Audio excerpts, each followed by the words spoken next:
eu tive que ser muito resiliente para poder aguentar o tranco e entender esse lance do propósito, sabe?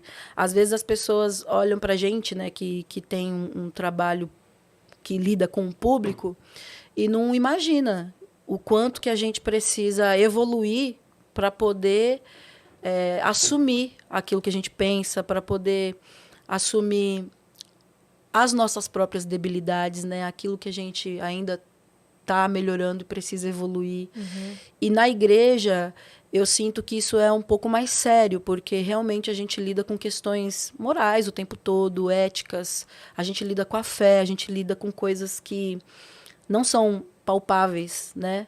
Mas são convicções. Então, para mim, sempre foi muito sério isso, né? De estar aqui, de poder estar expondo as minhas ideias, escrevendo e me conectando com as pessoas através daquilo que eu acredito, daquilo que eu aprendo, daquilo que eu desaprendo e aprendo de novo. Sim. Então, para mim é um privilégio poder fazer isso que eu faço. Às vezes essa imagem, como você tem, tipo assim, como você é influenciadora dentro da igreja, às vezes te cobram uma excelência que você como humana não vai ter. Vai estar na busca sempre, mas não vai ter. Sim. E eu digo isso porque, assim, a vez que eu me senti mais próxima de um sermão numa missa foi o dia que o padre mostrou a fraqueza dele enquanto humano. Ele dizia, gente, é normal ter preguiça, é normal tem dia que eu não quero vir. Eu sou humano, mas aí eu me forço, eu tomo meu banho, eu boto a batina e venho. E vou embora melhor do que eu cheguei. Uhum. E nesse dia eu falei, caramba, tá tudo bem você acordar mal um dia. Sabe? Tá Sim. tudo bem, você não precisa jogar a sua vida inteira fora porque um dia você não tava bem. Sim. E são fases, né? E a gente aprende. Sim. Sempre tá aprendendo. Mas você acha que essa cobrança rolou muito com você? Do tipo assim, de acho você não que poder mostrar Sim, fraqueza ou falha? Mas acho que também é porque nós que somos da igreja, nós fomos ensinados dessa forma, sabe? Porque somos muito cobrados desde criança. Então, os meus pais, eles cobraram de mim porque eles foram cobrados também. E isso sucessivamente. É que com toda essa tecnologia e a era da informação, algumas coisas mudaram drasticamente e muito rápido para essa geração de agora. Sim. O que eu quero dizer é que de 10 anos para cá, as coisas estão realmente muito mais avançadas no sentido de essa geração não ter tanto medo ou tanto receio de expor suas ideias ou de expor suas debilidades. E não porque a gente tem que aceitar e lidar com as nossas deficiências e é isso mesmo. Mas não, mas é porque é assim que a gente cresce, né? É assim que a gente vai evoluir, é assim que a gente vai melhorar. Até porque só dá pra melhorar se você assume que Sim. você é falho. Se você se considera ou se você perfeito, se mostra, você não né? melhora. Exato, ou se você se mostra. Se você se esconde muito, é muito difícil, né, da gente encarar essas coisas. E eu vejo muito isso nessa geração de agora. E na minha geração não foi assim. A gente era muito cobrado.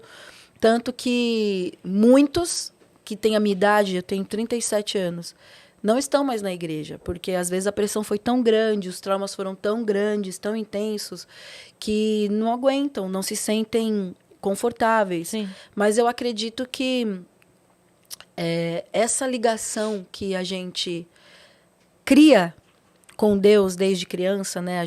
Eu falo assim, de pessoas como eu, que nascem na igreja, que de certa forma têm um contato assim com a espiritualidade desde criança.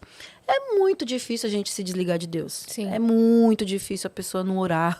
É muito difícil a pessoa não querer ouvir um hino, entendeu? Tipo, eu não consigo. Por mais que eu estivesse louca, eu tive uma fase doida na minha vida. Você teve um período muito difícil, muito, né? Muito. E por mais que eu tivesse doida, eu estava ali falando com Deus, eu estava ali crendo que Deus estava no controle da minha vida. Então, é uma marca que a gente carrega, sabe?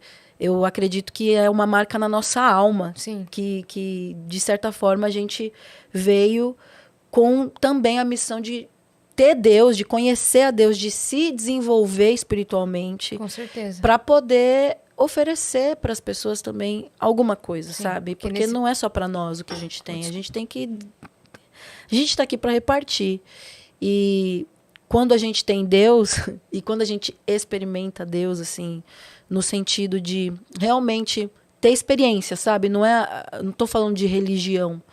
Eu tô falando de você, por exemplo, ser curado ou você experimentar um milagre no seu dia a dia, algo que você tem certeza que foi um sinal de Deus, algo que você sabe que foi Deus que mandou uma pessoa falar. Sim. Na minha vida sempre foi muito assim, coisas assim, muito doidas.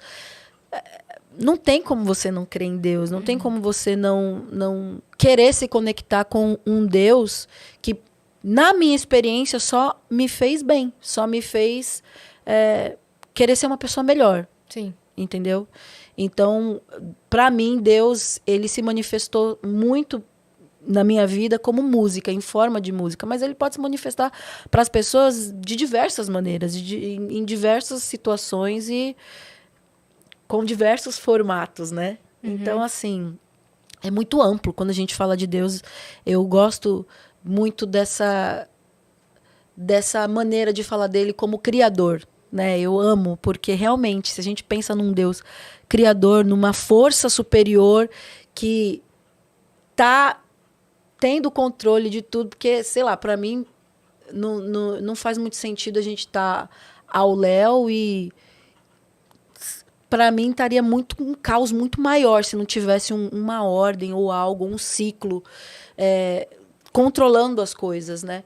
Então eu gosto de pensar que existe sim uma força superior, um Deus que cuida de nós, que tem anjos perto da gente, inspirando a gente, livrando a gente de todo o mal e guiando a gente para um propósito e para que a gente seja luz, né, de certa forma, e melhore.